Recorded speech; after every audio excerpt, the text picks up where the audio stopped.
नमस्कार दोस्तों, मैं सुनील डेंग अपने चैनल के माध्यम से आपसे बात कर रहा हूं। आज आपकी मुलाकात मैं एक स्ट्रॉन्ग लेडी से कराऊंगा जिन्होंने अपनी लाइफ में काफी स्ट्रगल देखे हैं और वो चाहती हैं ये स्ट्रगल बाकी किसी लेडी को ना देखने पड़े अगर वो अवेयर होती हैं तो। दोस्तों, आज मेरे साथ हैं रेनू जायसवाल। रेनू जायसवाल इंश्योरेंस एडवाइजर हैं और उनकी लाइफ स्टोरी हम उन्हीं से जानेंगे।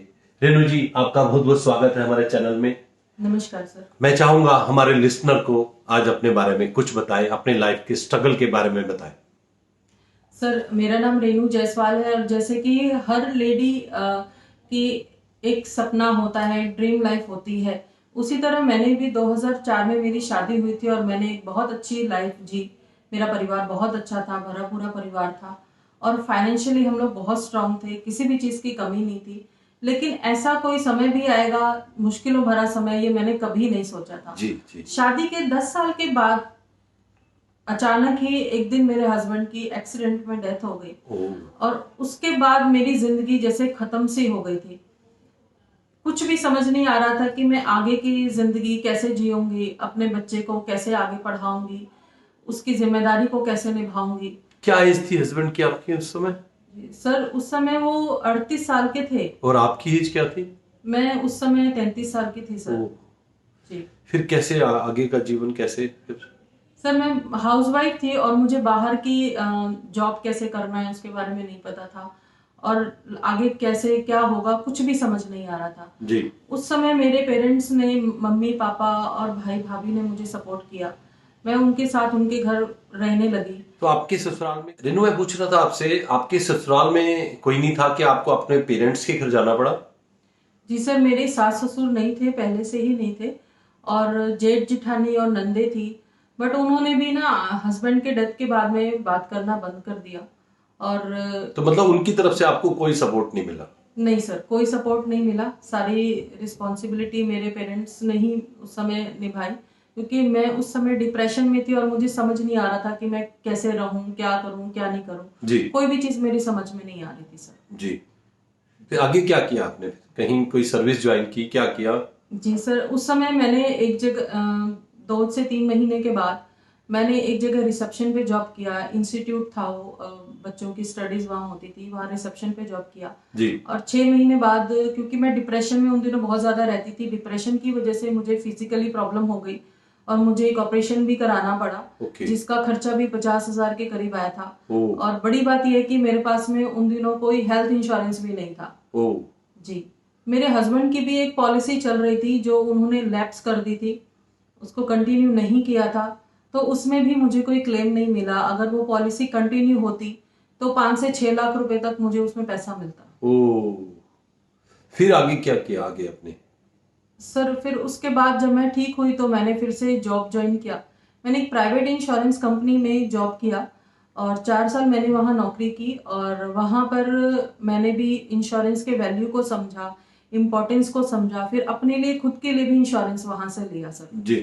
तब मुझे पता चला ये इंश्योरेंस हमारे लिए, हर किसी औरत के लिए, हर परिवार में, सबके लिए बहुत ज्यादा जरूरी है। इसके बिना लाइफ को आगे जीना, सरवाइव करना बहुत ही मुश्किल है। उन दिनों अगर मेरे माता पिता मेरे साथ नहीं होते तो मेरा भी आगे लाइफ में क्या होता, भविष्य क्या होता, मैं कुछ भी नहीं समझ सकती थी। आपके कोई बेटा बेटी कुछ है? हाँ जी सर, मेरी एक बेटी है, अभी वो 12th में पढ़ रही है। उन दिनों वो 7 साल की थी और 3rd क्लास में पढ़ती थी। अच्छा, वो भी आपके इंस्पिरेशन का कारण हो सकती है कि आपको जीने के लिए एक था? जी सर। जी सर, उसी के लिए मुझे मैंने अपनी जो स्ट्रगल भरी जिंदगी थी उसको मैंने एक्सेप्ट किया। सारी मुश्किलें मैं पार करती गई सिर्फ उसी को देखते हुए कि मुझे उसके लिए जीना था, उसके लिए करना था। अब अभी आप प्राइवेट कंपनी में या किसी गवर्नमेंट कंपनी में? सर, अभी मैं LIC से जुड़ी हूँ और LIC के लिए काम कर रही तो हूँ। आपने LIC को क्यों चूज किया प्राइवेट कंपनी से? सर, प्राइवेट कंपनी में बहुत से क्राइटेरिया होते हैं, उसमें हर किसी का इंश्योरेंस नहीं दिया जाता है। और प्रीमियम का भी टारगेट होता है कि एनुअल प्रीमियम लाना है। छोटे कैटेगरी के लोग जो होते हैं वो वहां पर इंश्योरेंस नहीं ले सकते और विडो के लिए भी बहुत ज्यादा कॉम्प्लिकेशन था, वह इंश्योरेंस नहीं मिलता था। तो इसलिए मैंने LIC को ज्वाइन किया और मुझे LIC में काम करते हुए बहुत खुशी होती है यह मैं लोगों की सेवा करते हुए काम करती हूँ, लोगों की मदद करते हुए काम करती हूँ। बहुत अच्छा लगा, बहुत बढ़िया। जी मैडम। आजकल लोग सीढ़ियां चढ़ने में व्यस्त है।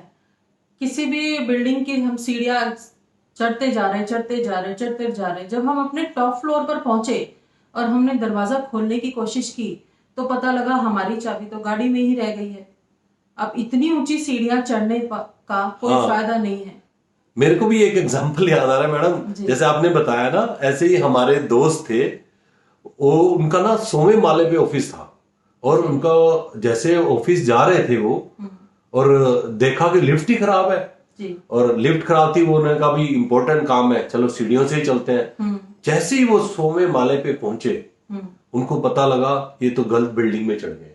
जी सर, आजकल सभी लोग इसी तरह से व्यस्त हैं, लेकिन अपनी लाइफ में कौन सी सीढ़ी इंपॉर्टेंट है, कौन से बिल्डिंग इंपॉर्टेंट है, इसका रियलाइज होना बहुत जरूरी है। आज के समय में लोग अपने खर्चों को इंपॉर्टेंस देते हैं, अपनी सेविंग्स को भी देते हैं, बट LIC को 20वें नंबर पर रखते हैं। मतलब LIC आपका को कहने का importance नहीं मतलब देते। LIC को प्रायोरिटी नहीं देते हैं? नहीं देते सर, क्योंकि मैं मार्केट में काम कर रही हूँ, जो जी। सर्वे भी करती रहती हूँ, उससे मुझे पता लगा है हर घर में बीमा नहीं है, हर इंसान का इंश्योरेंस नहीं है, अगर है तो कितना है ये भी उनको नहीं पता है। जी। अच्छा, इसका रेट क्या रहता है? अगर 100 लोग बीमा लेते हैं तो कितने लोग मरते हैं? सर, अगर 100 लोग बीमा लेते हैं तो किसी एक की ही डेथ होती है, और इंश्योरेंस कंपनी को कोई फर्क नहीं पड़ता जिस एक इंसान की डेथ होती है, क्योंकि 99 लोग तो अभी भी पॉलिसी का प्रीमियम भर रहे हैं। बहुत बढ़िया। लेकिन जो 1% है ना, उसके लिए वो 1% नहीं होता, वो 100% होता है। और वो 1% से मैं भी हूं, मैंने भी इस चीज को रियलाइज किया है।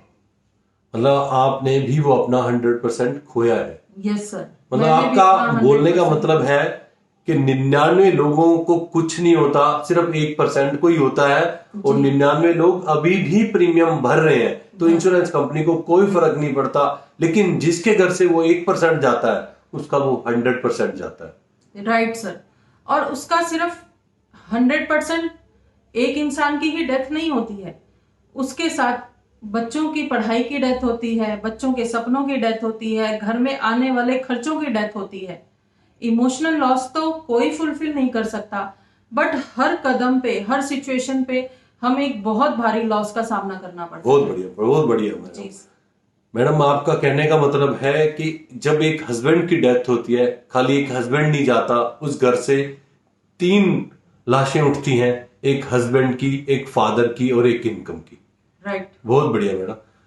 मैडम, कई लोग इन्वेस्ट पैसा करते हैं, उनको पता ही नहीं होता इस पैसे का पर्पस क्या है, कहाँ इन्वेस्ट कर रहे हैं, क्यों कर रहे हैं, इसका पर्पस नहीं पता होता। क्योंकि हमारी जिंदगी में ना 2 तरह के गोल होते हैं।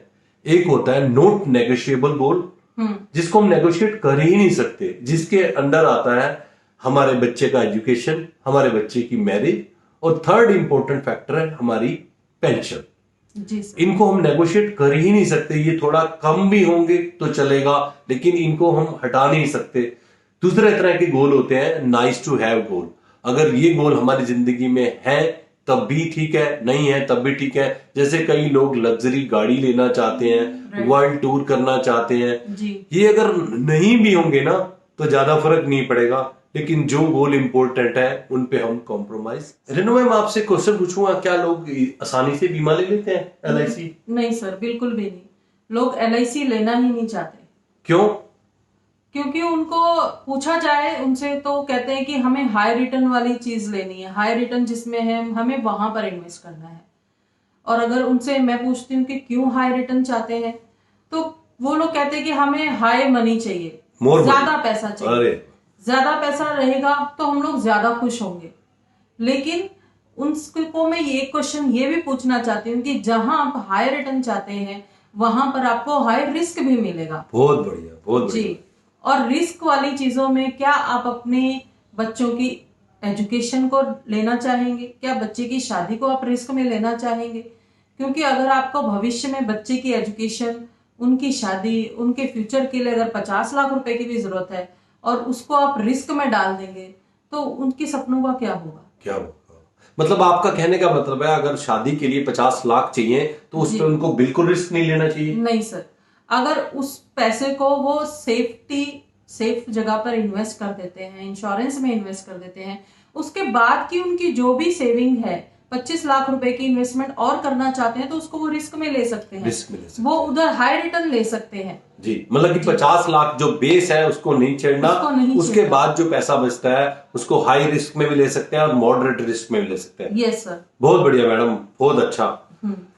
मैडम अब मैं चाहूंगा हमारे लिसनर को आप क्या मैसेज देना चाहते हैं, जो हाउस वाइफ है उनको कोई मैसेज देना चाहेंगे आप? यस सर, मैं हाउस वाइफ को ये मैसेज देना चाहती हूँ कि वो अपने घर को जिस तरह अच्छे तरीके से संभाल रही है, देखभाल कर रही है, उसके साथ साथ अपने हस्बैंड के इंश्योरेंस को भी ध्यान से देखें कि कितना इंश्योरेंस उनका चल रहा है और उसका प्रीमियम वो टाइम से भर रहे हैं या नहीं भर रहे हैं। अगर वो टाइम नहीं निकाल पा रहे हैं तो वो खुद उनका प्रीमियम जो है अपनी सेविंग से एडजस्ट करके उसको पे कर सकते हैं। टाइमली अगर उसको रेगुलर पे करते हैं तो एक अच्छा वेल्थ क्रिएट कर सकते हैं अपने फैमिली के लिए, अपने बच्चों के लिए और अपने परिवार को भी सुरक्षित कर सकते हैं। बहुत बढ़िया मैसेज दिया रेनू मैम आपने बोला है कि हर लेडी को अपने हस्बैंड की इंश्योरेंस का ध्यान देना चाहिए और उसके प्रीमियम कब ड्यू है वो उसका भी ध्यान देना चाहिए जी। दोस्तों मेरी तरफ से भी एक मैसेज है, good financial discipline create more wealth than even financial intelligence. आप कितने भी इंटेलिजेंट है, अगर रेगुलर सेविंग करते हैं वो ज्यादा वेल्थ क्रिएट करती है आपकी। दोस्तों अगर ये वीडियो आपको अच्छा लगे इसको आगे से आगे सर्कुलेट करना, इस चैनल को सब्सक्राइब करना और लाइक करना। Thank you friends. Renu ma'am ने आज बहुत ही अच्छा काम किया है। जो इनको स्ट्रगल लाइफ में आया है ये चाहती हैं कि वो स्ट्रगल बाकी लेडी को ना आए, क्योंकि एक हस्बैंड बहुत मुश्किलों को झेल सकते हैं, एक लेडी के लिए बहुत टफ होता है। इसलिए आगे आगे इन्होंने कई अपनी प्राइवेट बातें भी शेयर की जो कि बहुत बड़ा काम है। Thank you Renu ma'am, thank you, thank you, thank you.